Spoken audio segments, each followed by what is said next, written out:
Hello viewers, welcome to Dharani Krishnan's easy diet. இன்றைக்கி நம்ம பார்க்க போகிறது பிரேக்ஃபாஸ்ட் சாப்பிட்டு தான் ஆகணுமா அப்படின்னு எல்லாரும் கேட்குறாங்க. இப்போ பிரேக்ஃபாஸ்ட் யார் யார் சாப்பிடணும் அப்படின்னு கேட்டிங்கன்னா, வேலைக்கு போகிறவங்க, ஸ்கூலுக்கு போகிறவங்க, காலேஜுக்கு போகிறவங்க கட்டாயம் பிரேக்ஃபாஸ்ட் சாப்பிடணும்.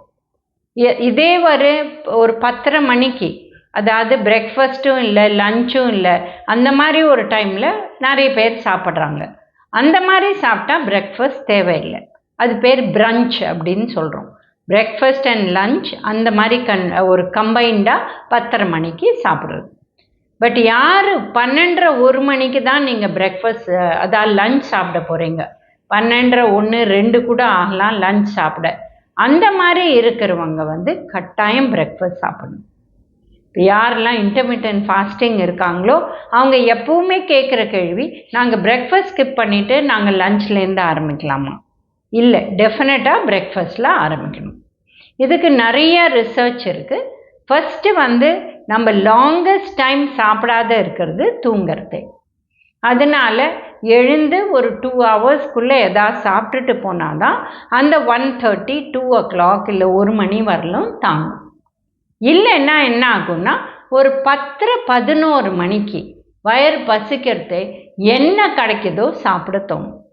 அந்த டைமில் ஃப்ரைட் ஐட்டம்ஸ், கச்சோரி, சமோசா, இல்லை சாண்ட்விச், இல்லை 2 3 டீ காஃபி, இந்த மாதிரி, இல்லை ஃப்ரைட் ஐட்டம்ஸ், முறுக்கு, தட்டை, இந்த மாதிரி சாப்பிட தோணும். ஏன்னா பசிக்குது. புரியுதுங்களா? அதனால பிரேக்ஃபாஸ்ட்டை சாப்பிட்றது பெட்டர். இப்போ சில குழந்தைகள் ரொம்ப சீக்கிரம் ஸ்கூல் கிளம்புறாங்க. 7:45 8க்கே ஸ்கூல். ஸோ அவங்க வீட்டிலேருந்து 7:15 7:30க்கே கிளம்புறாங்க. அப்போ அவங்களுக்கு என்ன கொடுக்கலாம்? ஒரு கஞ்சி மாதிரி கொடுத்து, அதுலேயே தானியங்களும் இருக்கும், புரத சத்தும் இருக்கும், பால் போட்டால் அதோட ப்ரோட்டீனும் சேரும். இந்த மாதிரி அவங்களுக்கு கொடுத்து அனுப்பலாம். இப்போ ஆஃபீஸ் போகிறவங்க யூஸ்வலாக 8 o'clock கிளம்புறாங்கன்னா, டெஃபினட்டாக அவங்க சீக்கிரம் ஒரு 5:30 6 மணிக்கு எழுந்து எக்ஸசைஸும் பண்ணிட்டு வந்துட்டாங்கன்னா நிச்சயமாக பசிக்கும். இவங்க ரெகுலர் பிரேக்ஃபாஸ்ட் எடுக்கலாம். இப்போ யாருக்கெல்லாம் வெயிட் ஜாஸ்தி இருக்கோ அவங்க பிரேக்ஃபாஸ்ட்டில் பழம் சாப்பிட்டுட்டு அப்புறம் பிரேக்ஃபாஸ்ட் எடுக்கலாம். ஸோ இந்த மாதிரி பல விதமாக நம்ம பிரேக்ஃபாஸ்ட்டை மாற்றிக்கலாம். இப்போ சில பேர் சொல்லுவாங்க, இல்லை வெறும் ஃப்ரூட்ஸே போகிறோம் எங்களுக்கு பிரேக்ஃபாஸ்ட் அப்படின்னா, ஃப்ரூட்ஸுங்கிறது ரொம்ப ஈஸியாக டைஜஸ்ட் ஆகி பசியை கிளப்பி விட்டுடும். ஸோ 10:30 11 மணிக்கு ரொம்ப பசிக்கும். அப்போது என்ன சாப்பிடலான்னு தேட ஆரம்பிக்கிறச்சு, கிட்ட என்ன சூடாக போட்டு கொடுக்குறாங்களோ மோஸ்ட்லி ஃப்ரைட் ஐட்டம்ஸ் இல்லை பேக்கரி ஐட்டம்ஸ் இது தான் சாப்பிடுவோம். ஸோ இது தேவையே கிடையாது. நம்ம உணவில் பேக்கரி ஐட்டம்ஸோ ஃப்ரைட் ஐட்டம்ஸோ எப்போ ஒருக்க, ஆனால் 10 நாளைக்கு ஒருக்க இல்லை மாதத்துக்கு 2 தடவை சாப்பிட்டா தாராளமாக போகும். பட் சாப்பிடாத இருந்தால் ப்ராப்ளமே கிடையாது. பட் இதே உணவுக்கு பதில் சாப்பிட்றது அவ்வளோ ஸ்மார்ட் கிடையாது. இது அந்த 10:30 11 சாப்பிட்றதுனால லஞ்சும் டிலே ஆகி அதுவும் சரியாக சாப்பிட மாட்டாங்க. ஸோ டெஃபினட்டாக பிரேக்ஃபாஸ்ட் சாப்பிட்ணும்.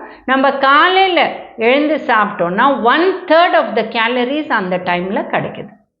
நிறைய ரிசர்ச் சொல்லுது, பிரேக்ஃபாஸ்ட் ஸ்கிப் பண்ணுறவங்க பெஸ்ட்டு ஐக்யூ இருக்கலாம், பெஸ்ட்டு டீச்சர் இருக்கலாம், இல்லை பெஸ்ட்டு கம்பெனியில் இருக்கலாம், அவங்களால 10:30 மணிக்கு மேலே வேலை பண்ண முடியாது. ஏன்னா அந்த பசி வரத்துனால அவங்களுக்கு வேலை பார்க்க முடியாது. அதனால நம்ம ஜாகிரதையாக இருக்கணும். பிரேக்ஃபாஸ்ட் சாப்பிட்றது தான் ஸ்மார்ட். அண்ட் பிரேக்ஃபாஸ்ட் சாப்பிட்றவங்க டெஃபினட்டாக வெயிட் லாஸ் ஜேர்னியில் ஈஸியாக ஃபீல் பண்ணுறாங்க. யாருக்கு டயபெட்டிஸ் இருக்கோ இல்லை பிளட் ப்ரெஷர் இருக்கோ, இவங்க மருந்து எடுத்துக்கணுன்னா கட்டாயம் பிரேக்ஃபாஸ்ட் சாப்பிட்டுட்டு மருந்து எடுக்கலாம். பட் இந்த 10:30 மணி சாப்பிட்றவங்க அவங்க அதை 10:30 கூட ஷிஃப்ட் பண்ணிவிட்டு அவங்க மருந்து இல்லை பிளட் ப்ரெஷர் மருந்து இல்லை டயபெட்டிஸ் மருந்து அவங்களுக்கு எப்படி கொடுக்குறாங்களோ அது மாதிரி கூட சாப்பிடலாம். பட் பிரேக்ஃபாஸ்ட்டில் ஃப்ரைட் ஐட்டம் சாப்பிட்றது அவ்வளோ ஸ்மார்ட் கிடையாது. பூரி இந்த மாதிரி ஐட்டம் என்றைக்கோ ஒரு நாள் சாப்பிடலாம். பட் வாரத்தில் ஒரு நாள் இதுவே நம்ம சாப்பிட்றோம் அப்படின்னா இது நல்ல விஷயம் கிடையாது. அதனால் பிரேக்ஃபாஸ்ட்டை பொறுத்தவரையிலும் கட்டாயம் சாப்பிடணும். யாரெல்லாம் 10:30 மணிக்கு சாப்பிட முடியாதோ கட்டாயம் பிரேக்ஃபாஸ்ட் சாப்பிடணும். அது ஸ்கூல் கோயிங்கோ காலேஜ் கோயிங்கோ இல்லை பெரியவங்களோ எல்லாரும் சாப்பிடணும். அண்ட் யார் வேலைக்கு போகிறாங்களோ டெஃபினட்டாக அதை கடைப்பிடிக்கணும். Thank you viewers. Please like, share and subscribe our channel.